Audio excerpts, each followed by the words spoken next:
Moderator, Richard Baxter, 167.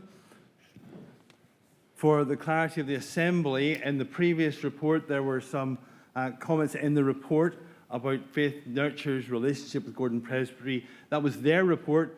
This report comes from a special committee that was set up by last year's Assembly, but I'll explain that in a moment.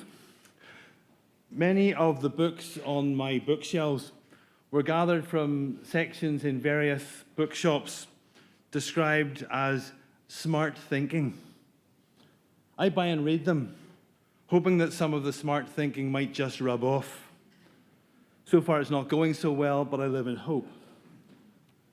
And several different authors have shared an identical insight, and I don't know which of them recognized it first. Tim Harford, Matthew Syed, and others, or someone else that they learned it from. But they describe ways in which the culture of an organization affects the ability to learn from mistakes and to improve as a result. They draw a contrast, for example, between the past histories anyway of the medical profession and the aviation industry. In the medical profession, historically, power structures and hierarchies, reputations and operating statistics provided a major disincentive to reporting and learning from mistakes, often until it was far too late. In the aviation industry, by contrast, every near-bit miss was automatically reviewed on a no-fault basis, so there was no disincentive to reporting mistakes. As a consequence, the rate of airline safety improvement rapidly outstripped the safety improvement for medical procedures over a number of years. Now, I'm sure those are very broad generalizations, and people in those fields will tell me why they don't work all the time. But they make an important point. Recognizing and acknowledging mistakes is one of the most important ways for organizations to improve. And as a church, we should be closer to the aviation model than the medical one. I'm pleased to report on the work of the team set up by last year's General Assembly to address issues relating to Gordon Presbytery and the Faith Nurture Forum. In the course of the period that this review had to look at, Ministries Council became Faith Nurture. Faith Nurture is now about to become part of the Faith Action Plan leadership team. Gordon Presbytery became part of the Presbytery of the North East and Northern Isles.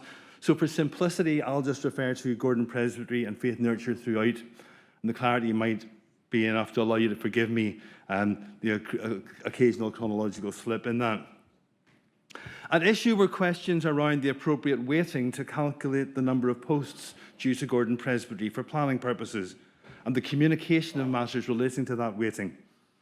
The issues were brought up under the Assembly Trustees and Faith Nurture reports last year, and were clearly too complex to sort out on the floor of the Assembly. Last year's General Assembly therefore appointed a team made up of Sheena McFarlane, David Watt, and myself, and realising that a head teacher, an accountant, and a former tax inspector might lack the detailed statistical knowledge the task required, we immediately co-opted Jennifer Bogue, whose experience of statistical analysis in local government and similar settings proved invaluable. Weightings are the way we make sure that sparsely populated remote areas are not disadvantaged in the sharing of ministry resources. The posts that might be granted on a population basis alone are multiplied by a weighting, which ranges between 1 for densely populated urban areas to 3 for sparsely populated islands.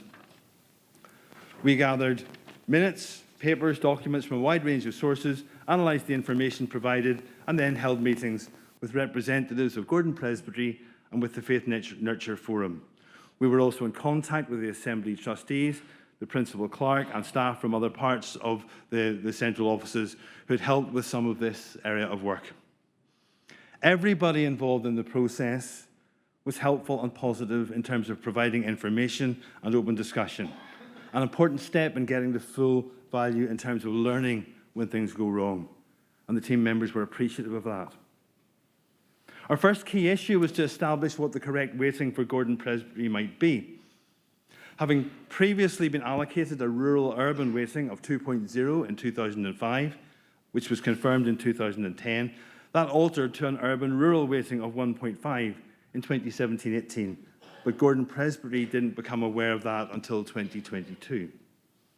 Now, if that sounds like an obscure statistical difference, bear in mind that it meant a difference of about 5 posts in the Gordon plan, and livelihoods and the future of congregational arrangements were at stake in this process. There was also a matter of the integrity of the figures on which every other presbytery's allocation of posts had been based. Gordon Presbytery weren't aware that their previous 2.0 weighting, used in 2004-5, 2010-11, had been altered until they saw numbers related to the 2021-2 allocation of posts. So that planning round gave them less posts than they expected because it was calculated on a 1.5 weighting, not 2.0. The change hadn't been directly communicated to Gordon Presbytery, and therein lay the problem. Gordon representatives were rightly concerned that opportunities they might have to question or appeal the changes had been lost, and that their planning process was foreshortened. So, should Gordon have been rural-urban at 2.0 or 1.5 urban-rural? The statistics on which the Presbytery calculations were based were checked and recalculated using standard publicly available data on population densities. There had been a suggestion at an earlier stage that population density wasn't the sole factor, but in practice, Faith Nurture had moved to that by 2017 and certainly by the 21-22 planning round. Other possible metrics that we considered were too vague to be useful, or, for example, on matters like distances between churches, turned out to be really just a proxy for population density by another name. Following this work, it was clear that the correct weighting for Gordon was as an urban-rural presbytery with a 1.5 weighting. They were not an outlier. They were squarely in line with the other presbyteries in that category. Gordon has a population density of 44.33 people per square kilometre. All the presbyteries in the rural-urban category had population densities of 21.98 or less. They were all more than twice as sparsely populated as Gordon. Gordon was pretty much in the middle of the urban-rural range, which went from Ardrossan at 107.67 to Melrose and Peebles at 24.1. It was obvious where Gordon fitted. Indeed, we found it hard to understand how they would have been categorised as rural-urban in the first place, but didn't think it practical at this stage to revisit earlier statistical exercises where staff involved would be no longer available and institutional memory would have been limited. So our conclusion was that Faith Impact made the right calculations on the basis of the right weighting. The correct weighting for Gordon was 1.5. Since the numbers provided by Faith Nurture were correct, there was no need for us to consider how any mistake could be adjusted for or corrected. In the light of the overall cap on posts, that spared a major headache for the team, for the Faith Nurture Forum and for the Assembly trustees, but we would have been willing to attempt to resolve that in a just way. However, the need did not arise. We also had to consider, however, how a situation had arisen where a presbytery's planning circumstances had materially altered without them being aware of that. The information about the assessment of weightings for each presbytery was presented to Faith Nurture in 2017, and in 2017-18, 3 presbyteries had their weightings altered. Gordon and Jedburgh both moved from weightings of 2.0 to 1.5.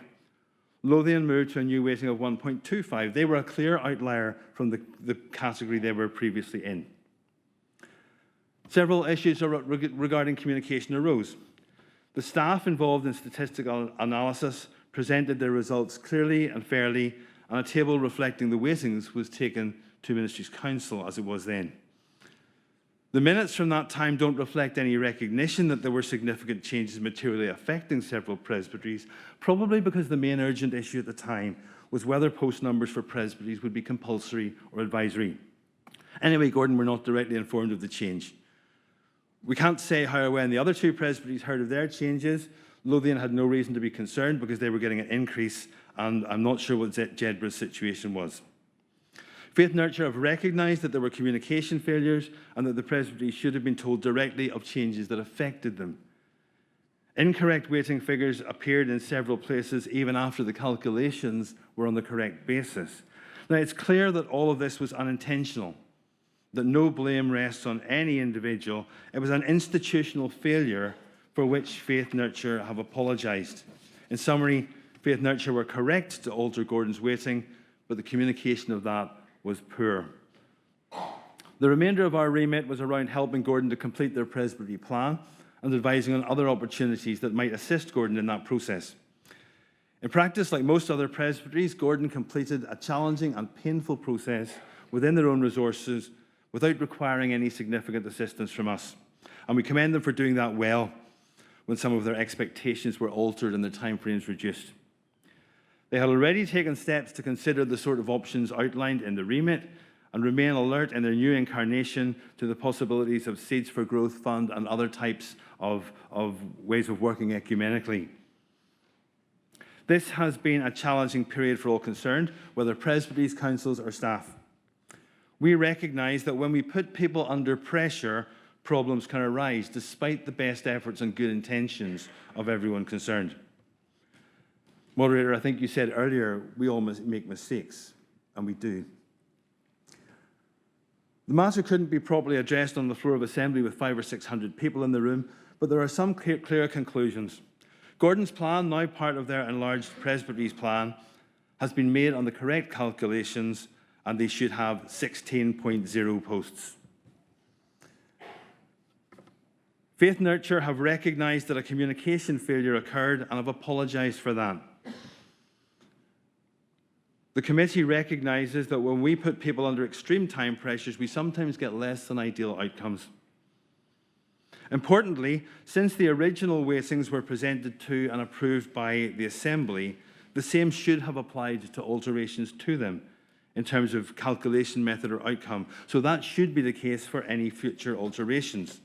Although the differences weightings may make in future will be greatly reduced because a smaller number of larger presbyteries will reduce the disparities between them. Finally, can I offer my thanks to David Watt, Sheena McFarlane and Jennifer Bogue for all their hard work, for the members of Gordon Presbytery for their kindness and helpfulness, for staff members who offered their knowledge and understanding freely, and for forum members who equally offered their knowledge and assistance freely. We've made mistakes before. We'll make them again. Handling them badly makes us bitter, and handling them well makes us better. Moderator, I present the report and move the deliverances.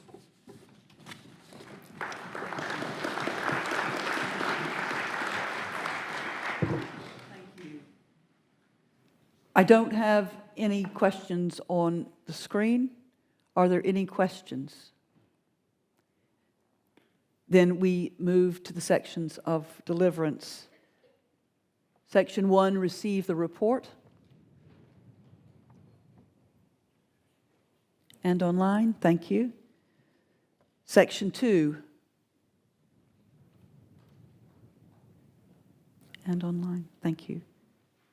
Section 3. Okay. Section 4.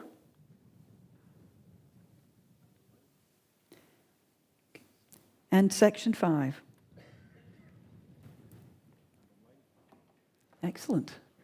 The deliverance as a whole. Thank you very, very much. Thank you for all your work.